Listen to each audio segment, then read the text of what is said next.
Maybe we hire out asset management as well. But I always like spreading the risk across 2, 3, maybe 4 partners so that we all have our own roles.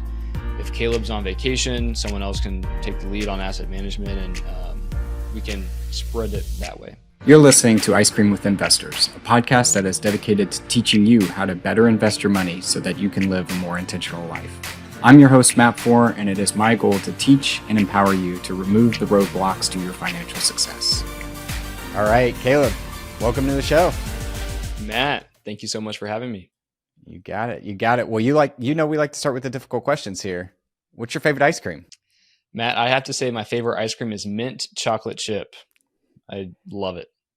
So our listeners know that that's the answer typically I give because my father liked it. And he always said that no one likes that. So you should always get that because then no one will ask you to take a bite of their ice cream. But that seems to be a more popular one these days. You're like the 5th guest out of the last 10 I've had that have said that. So did you grow up eating it, or did you have a father who loved ice cream as well? No, the thing was, I think my dad liked pistachio, which if people like pistachio, good on them. I don't. But I think maybe I just picked up the green color of it. I don't know. It tastes good, and it has chocolate in it. So I'm a big chocolate guy as well. Yeah, and the best part about it is it keeps you clean breath. Like I'm always nervous that I'm the guy with the stinky breath, so you'll always see me with like mints or gum with me, and that's maybe why I eat mint chocolate chip ice cream. There you go. Yeah, I carry around mint chocolate chip ice cream with me every day for that reason. There you go, just in your back pocket. In my back pocket, yeah. Well, tell our listeners, what's the scoop? What do you do today? So my scoop is I acquire multifamily apartments. We focus on 75 plus unit apartments, but I didn't start there. I started in, 6 years ago, small multifamily. After 3 years, scaled to focusing on apartments solely. And my first commercial asset, technically my first commercial asset was a retail facility that I JV'd on. And then my first apartment was 16 units. And from there we scaled. Gotcha. I guess take us back. You mentioned your first asset was a retail facility. Like, how did you get involved with that one? Well, I had sold, my first ever property was a 4-plex that I lived in 1 unit, rented out the other 3. It was a house hack, and rode the appreciation wave in 2018, sold at a great price, made a lot of gain on it, and rolled the capital gain through a 1031 and partnered with a couple of partners to acquire this retail facility, which is in Casa Grande, Arizona. It's a population of about 50,000 people, kind of tertiary. And opportunity presented itself. We could get seller financing on it. And I'm somewhat of a silent partner, but my main role in that was capital. How did you find that deal, or how did you find the partners that found that deal? I found the partners. I didn't find the deal. My partners found it. And the way I found my partner was actually at my first apartment meetup, where I had been doing residential for 3 years, and then I just decided, hey, I'll just go to this apartment meetup. I always thought it would be cool to start that. And that's where the big boys played. So I knew I would get into that eventually. And my eyes were open, Matt, to the possibilities of apartments, why I should start sooner rather than later. And I met a handful of contacts at that meetup. And I met my first partner at that meetup. Gotcha. And tell us about the retail facility. Is it like mixed use? Is it all one retail client? Like, what does that look like? It's a redevelopment, and we currently have 1 lease signed. I think the potential is 4 to 5 sections that we have kind of envisioned, maybe blocking off, and just the way the property is laid out. It's on a good corner in downtown. The plan is to put a brewery in there, and we have a salon studio lease signed for that. And we also want to put kind of like a cool outdoor seating area where we can have food trucks in there. It's shaded, maybe with a play pad, a water splash pad, things like that. Really make it an inviting environment, especially in this downtown market. It's kind of run down. And so we want to be that property that kind of revitalizes it and maybe sparks that, because there's a lot of potential, a lot of demand for, if people want to, go to a nice restaurant, they need to drive an hour and a half north. It's more like an hour towards Chandler, Arizona.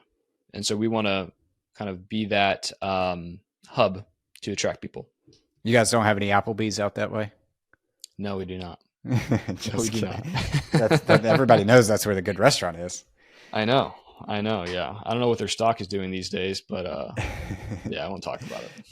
So I'll show my ignorance. I've never done any sort of retail, mixed use retail, redevelopment, or anything like that. You're talking about really revitalizing the space to attract the right tenant, to attract a different kind of clientele, and hopefully that helps you from a leasing standpoint, I would assume. But like, how does that work? Do you decide that, hey, this is what we want, and we're going to go build that, retrofit it, and then go find the tenant?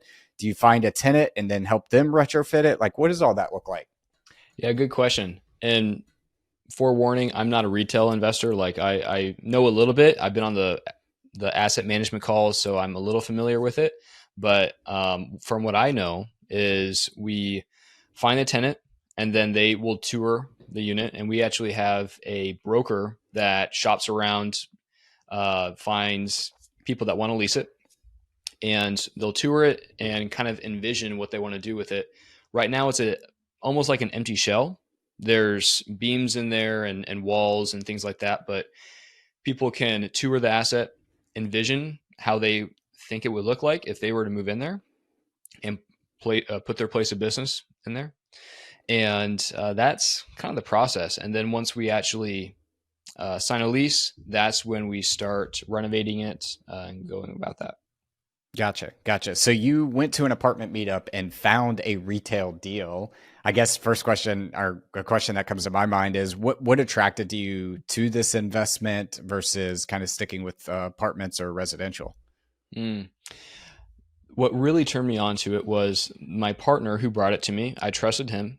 I had been working with him for about 12 months and very intimately. Like, we were underwriting deals together. We were partnering on other assets together. And that was the first thing. I trusted the sponsor. The next thing was I had just sold this property through a 1031. I had a certain window. I had 45 days to identify 3 properties, and then I had 135 to actually close one of those or 2 or 3 of those. And I had just found a 16-unit apartment complex that I needed around $300,000 for. And I thought, the timing is right. I had planned on buying that 16-unit with my own capital, but the timing was right where this asset came online, this retail facility. And I thought, well, I can just 1031, buy this retail facility, and at the same time raise $300,000. That should be simple enough to buy this 16-unit. So I could get 2 deals for the price of 1 if I kind of spread up my capital. And that was really the determining factor for me going ahead. Gotcha. Did you end up buying the 16 unit? I did. Gotcha. So you got the retail facility. It sounds like you got the 16 unit. What does your portfolio kind of look like today? I own 2 20 units in Las Cruces, New Mexico, a 30 unit in Albuquerque, New Mexico, a 30 unit in Tucson, Arizona, and then we're aggressively pursuing now 75 plus units in Texas, Oklahoma, and Arizona. Gotcha. And what do you like about those markets? And I want to dig into the New Mexico one separately. Yeah. Arizona, I live in Phoenix, and property taxes are amazing.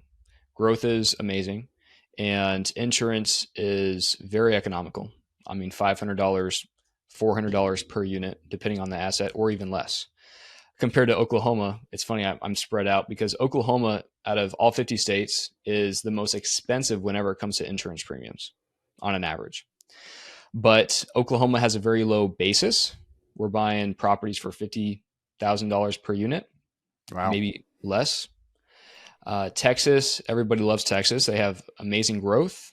And New Mexico, 2 reasons we bought that. One was the economic drivers, right? There's a ton of jobs moving there, people moving there, and also less competition.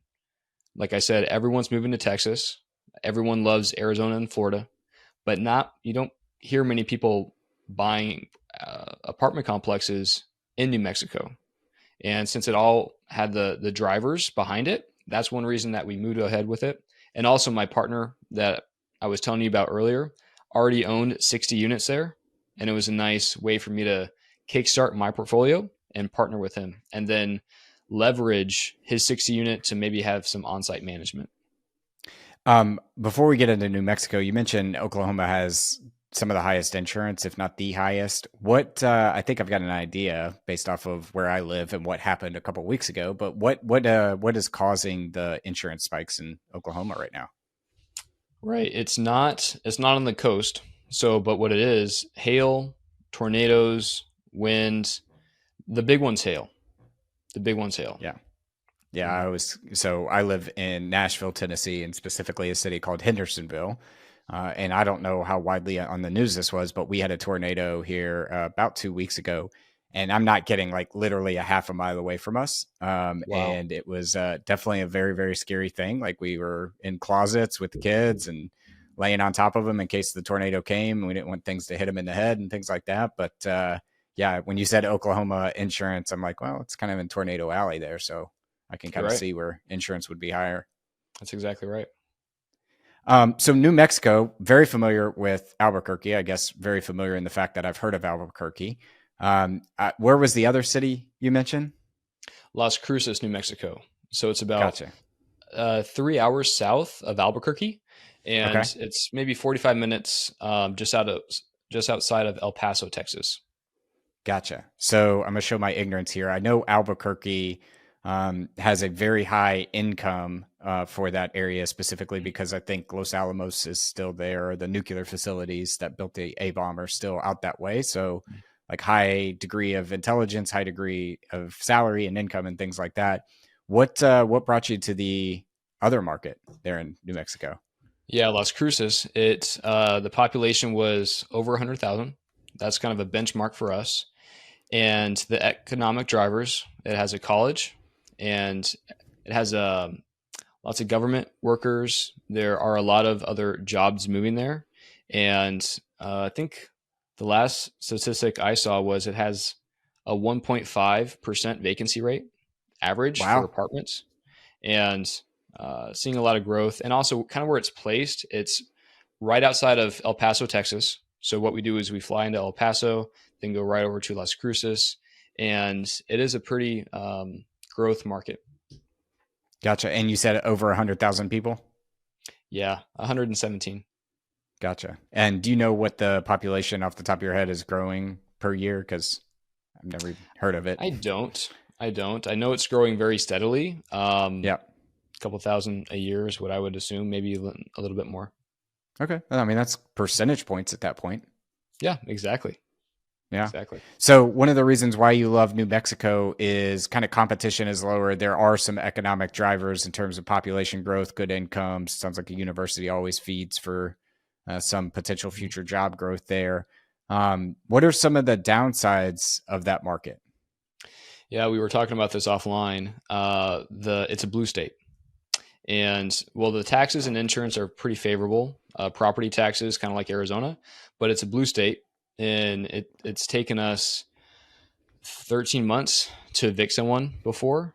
And I think we bought the asset in July of 22.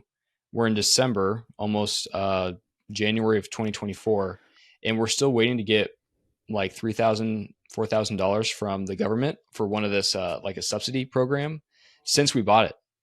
And Wow.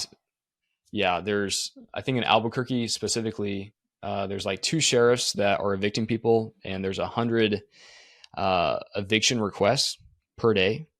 So it's kind of like fighting an uphill battle, and working with the city is challenging in general there. Finding contractors is hard. There's kind of like what you alluded to with Albuquerque. There's a higher median household income, and so finding contractors for a decent price is challenging as well. So we've had bids to renovate a 2-bed, 1-bath townhome for like $35,000. And the market is more around 7 to 10. So we've seen a lot of that, but overall we're happy with it. Again, vacancy is really great, low vacancy, even with all that against it. Out of curiosity, have you looked at like finding some local contractors in Phoenix and having them go over there to do some renovation work? We actually have one of our partners. He has a connection. He's out of California, and he knows someone in California that is very economic when it comes to painting. And so we're actually going to able to save some money, send this guy out to New Mexico, paint for us. And we actually have a couple of jobs for him. Like he's going to paint 3 units for us, then maybe in Las Cruces, then maybe drive up to Albuquerque, paint some more for us. And that's actually going to save us money compared to just hiring someone local. Are you going to fly him out there, or is he driving? I think he's driving, actually. Wow. Yeah. That's incredible that you can go across 3 states and get better pricing than in a local market. Yeah. I guess this guy's that hungry. I don't know if that's a good thing for us. I hope he's good when he actually starts painting. But I think they've worked together before, so it should work out well. Talk about the challenges with the evictions. So anybody who's been in this business, went through 2020 and 2021, understands the problem that you face there, or has at least maybe have a battle wound or two from the eviction process. What have you learned through that? And what have you done to kind of proactively get ahead of it for future tenants that you're working with? Yeah. Well, the problem that we had was we inherited a handful of residents, and 2 of those, of the 30 units, 2 of those tenants were bad. Meaning one, I think it took us 10 months to get her out, 13 months to get this other guy out. So we didn't have any control of the leasing process for those residents. And there wasn't really anything we could do with that besides, once they stop paying, evict them. Now we can be pretty picky on who we actually let into our units. And that's pretty standard with any market, but maybe more so actually looking at whenever it comes to this market, being a little bit extra cautious about who we let in, making sure they have no bad credit, felonies, criminal history, and they meet the income requirements. So, and also calling their prior landlord, make sure there's nothing they don't put on paper, let's say. And so you can go a little bit extra, but sometimes, like we just did have someone that moved in and we're evicting them again. They're 3 months behind rent. And this lady is, she's put in like 40 work orders within the first week she moved in. Wow. She is harassing our maintenance guy and on and on and on. But she hit all the requirements early on.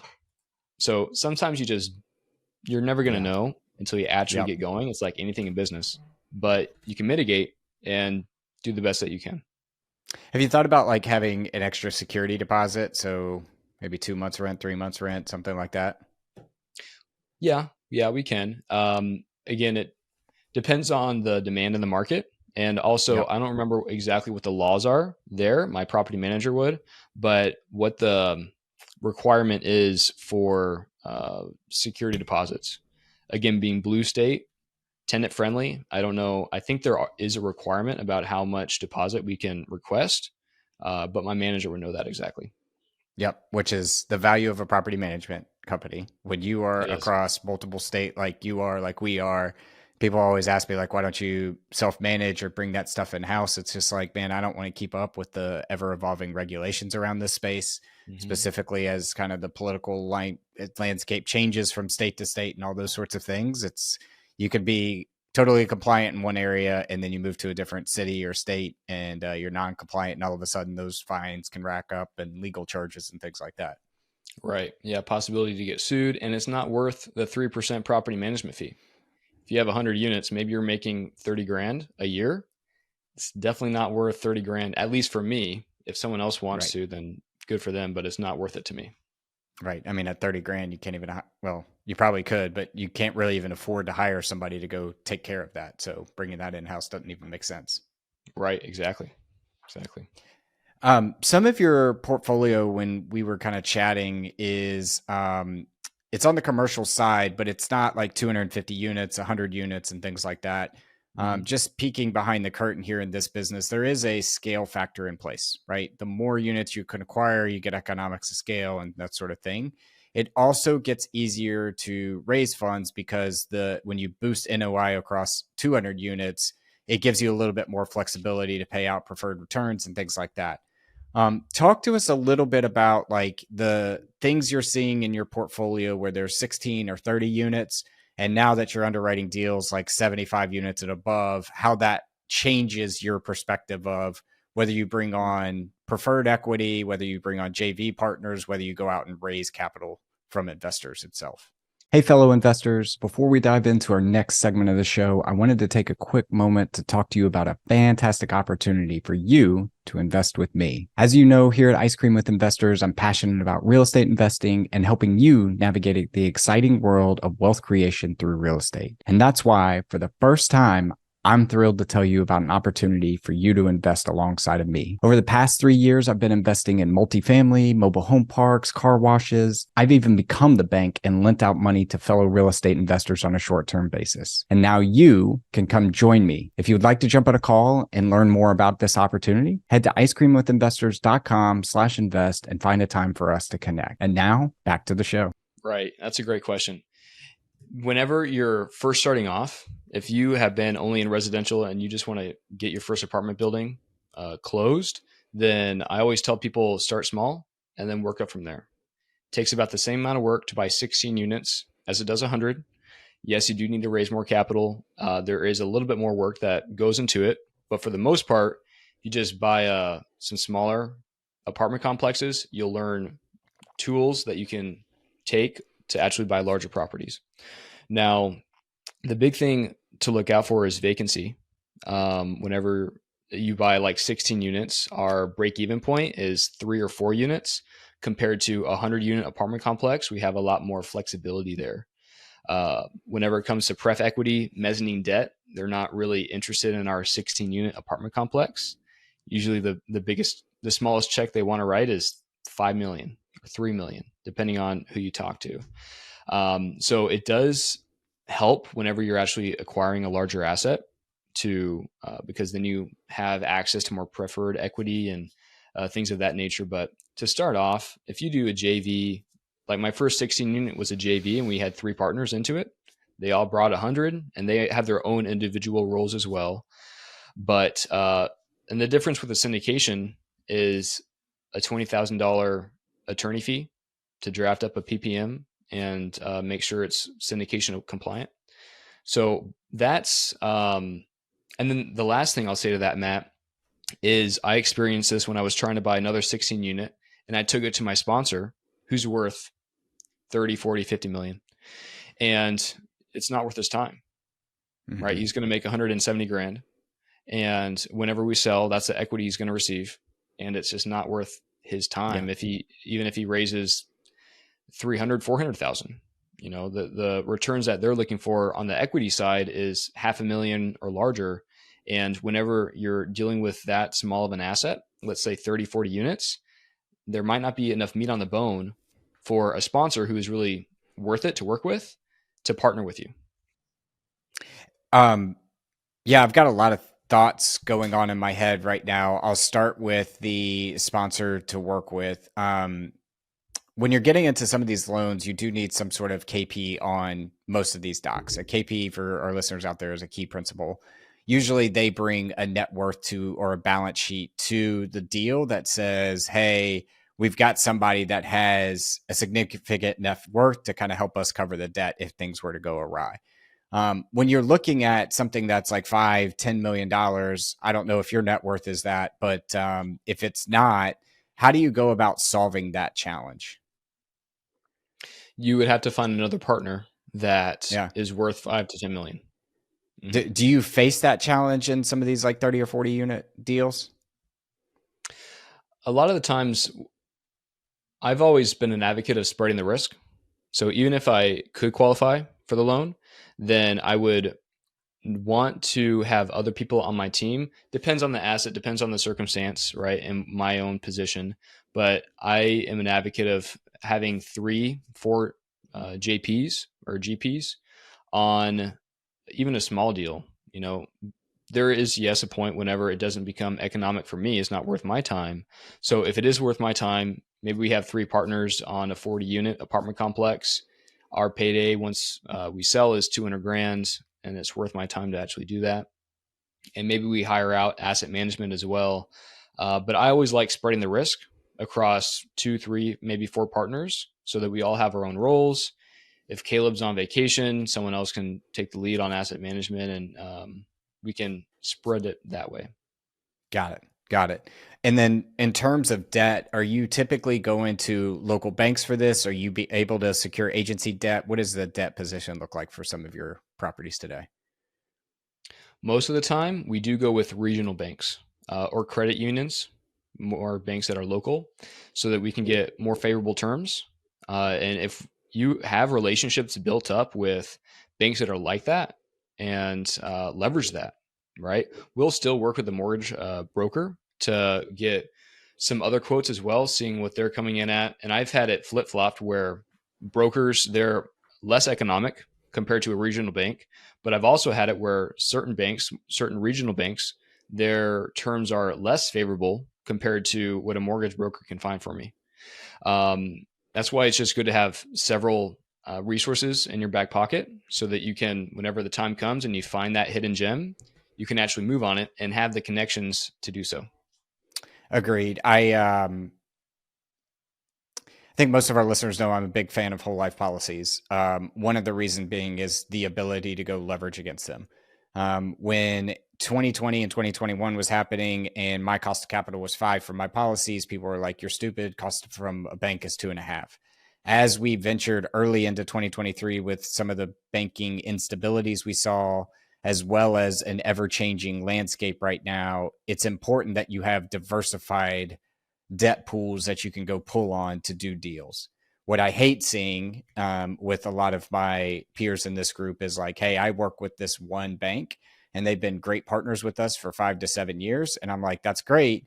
But what if they have a problem? Now you've kind of have a single point of failure in your business. And it's always important to have multiple relationships at multiple different levels for the things that you're doing, I guess is what I'm trying to say. That's right.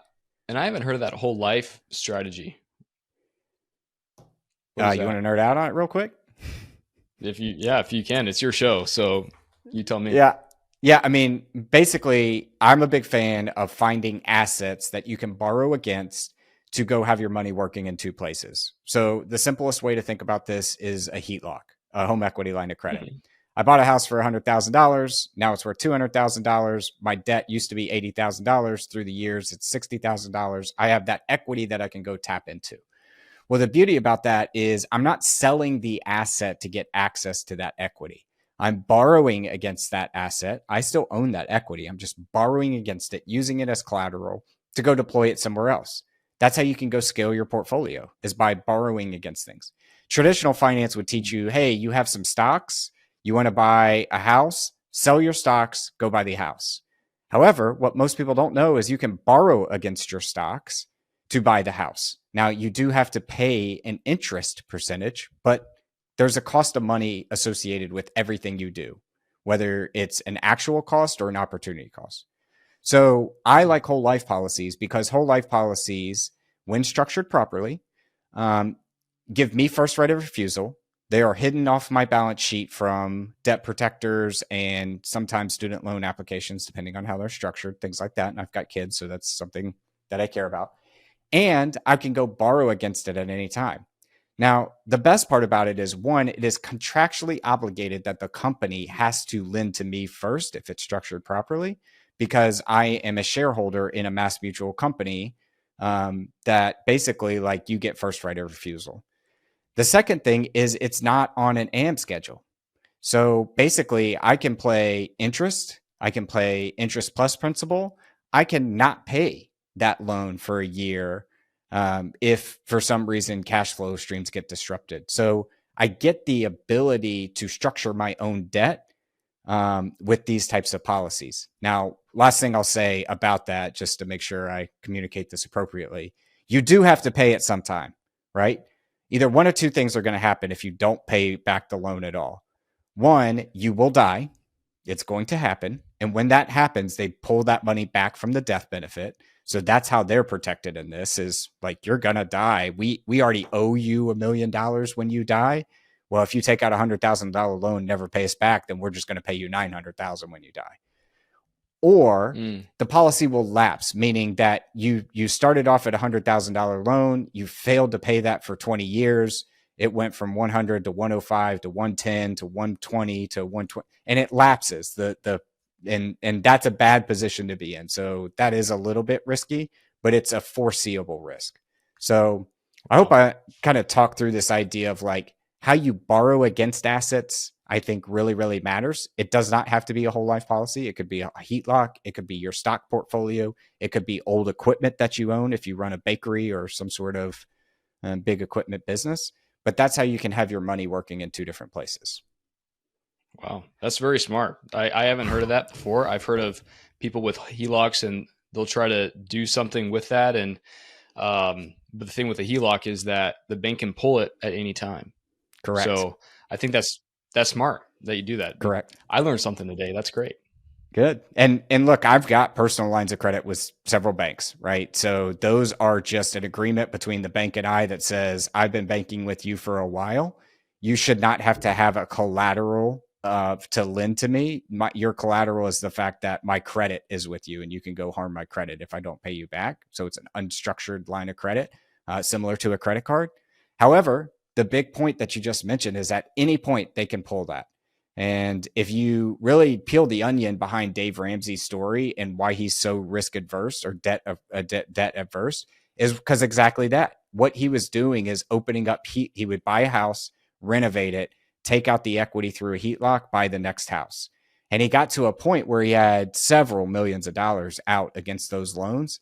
And the bank sold, and the new bank owners were like, hey, why do we have all this money out with this guy on his policies, like, or on his homes? Let's close those down because we don't like that anymore. And so basically he had to come up with millions and millions of dollars within 30 days. And even somebody who is as wealthy and successful as he is today, that's pretty hard to do from a liquidity standpoint. So yeah. I don't like the idea of a bank controlling when I have to pay back or if they could close the account at any point. I don't either. Yeah, it's very risky. Yeah. So sorry for the long tirade there. I appreciate you kind of let me go through that, though. I love talking about. Oh, thanks. I was geeking out. Different stuff. But tell me, so you've got some stuff now. What does the future look like for Caleb? Take me forward 5 to 7 years. Where do you think you are? 5 to 7 years. Well, I got into this business, for non-monetary reasons, right? I want to do more mission trips and spend more time with family and, of course, scale the business, acquire more properties and focus on larger assets. I also have a passion for teaching people, and I own a consulting company that educates people how to buy their first apartment complex. And that is really fun because I get to see people that they were like me. They had rentals and then they wanted to scale and actually buy their apartment complex and actually make a true dent on generational wealth for their family. So love to have 500 units, be able to take a step back. So buy more property, work less, and help more people, to put it simply. Got it. And then you're a pretty young guy. Like what's the end goal? What's the 30-year goal here? 30-year goal. Well, I'm about to be 26. 30, when I'm 30 years old, I don't know where I'll be. I don't know where I'll be. Be living in Phoenix, Arizona. I don't know, wherever God has me, I guess. Yeah. Oh, I'll tell you this, at 26, I certainly wasn't buying apartment complexes. So you are far ahead of the game, and that's okay that you don't know where you'll end up as long as you're going in the right direction. Yeah, that's right. That's right. Caleb, I appreciate the time. I want to switch us now to our last round. We call this the 4 toppings. Our first one is, what is your favorite book, or what is a book you've read recently that's giving you a paradigm shift? The book I've read recently, I would say, is the $100 Million Leads by Alex Hormozi. If you are in marketing, no, I did not watch a webinar. No, I did not watch it. But a fantastic book. It talks about social media. Start posting on social media. But that is a book if you are selling yourself, a brand, which we all are if we're in the space and raising capital, then read that book. Yeah. I didn't make the webinar when he posted it, but he placed the replay, and man, what he pulled off there was pretty impressive. And definitely a guy who I look up to from a value standpoint of, like, if you help enough people, the money will follow. Mm-hmm. Right. Did he have a webinar for that? I'm not I didn't know. Yeah, so when he first launched the book, he did this webinar on Saturday, and he basically broke the internet. I mean, he had something like 800,000 people on this one webinar. Wow. And he goes through the book, some of the strategies, talks about it, and you think you're about to get pitched hard. And at the end, there's a nice little special surprise on kind of him giving away things. So he went on this big podcast tour, like saying, it's more than a Starbucks gift card. It's less than a Tesla is what the gift I'm going to give everybody who joins this. And so everybody's kind of waiting. And then he sets it up like he's about to pitch you pretty hard, because he's like, this value is $895. This value is $400,000. This value, yada, yada. But he has a nice little ending there. Oh, fun. Well, you didn't tell me what it is, so now I'm on suspense. So yeah, that's all right. Well, maybe that's the secret of the $100 million leads, is you set it up, but you don't tell people. Wow. There you go. Our second one is, what's the best piece of advice you've ever received? Best piece of advice I've ever received. I would say, since we're on the topic, starting an apartment sooner rather than later, or at least if you know what your goal is.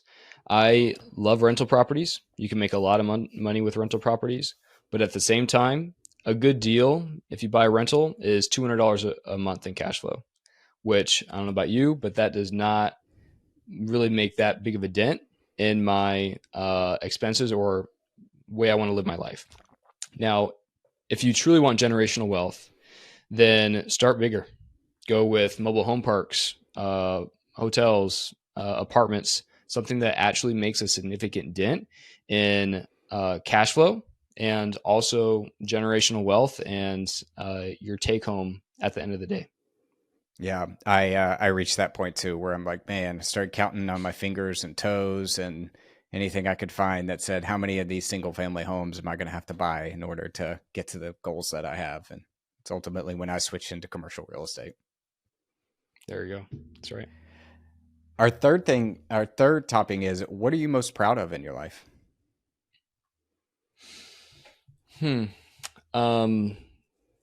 Gosh, I would say serving at church. I serve with seventh grade boys at my church, and man, just being able to spend time with them. And again, I didn't get into this business for monetary purposes. Of course, I'm in here to get paid, right? But at the same time, to have the freedom to do what I want, when I want, with who I want. And volunteering, helping other people, serving Christ, man, there's nothing better in life, because if you don't know where you're going to go when the lights shut off, then that's something you need to know, because I've done the math and we'll be dead a lot longer than we will be alive. So that's what I'd say. Yeah, it doesn't take a lot of math to get to that answer either, does it? No, probably the easiest calculation in my spreadsheet out there. Yeah. Our fourth and final one is, if you could sit down and eat a bowl of ice cream with anyone, dead or alive, who would it be and why? I'd say Jesus Christ, because then I could have more ice cream and he could just make more ice cream. But to be able to talk to him, man, I mean, it would leave me speechless even thinking about that opportunity. So that's who I'd say. Infinite amounts of mint chocolate chip ice cream served in that conversation. Amen. Hallelujah. Well, Caleb, fantastic conversation. I appreciate you coming on and talking through some of your investment strategies and some of the goods and the bads of the markets that you serve and the asset classes that you have today. If our listeners wanted to reach out to you, though, and learn more about you or just get connected, where is the best place we could point them? I would say LinkedIn or Instagram. Just check out Red Sea Capital or Caleb Johnson and find me there. And I'm very active in the DMs. So just send me a DM and let's talk. Perfect. We will link those in the show notes. And then Caleb, thanks for coming on. Matt, I appreciate the opportunity. I enjoyed it. Thank you for listening to Ice Cream with Investors. If you like what we serve you here, it would mean the world to me if you would like, subscribe, and leave a review on your favorite podcast app.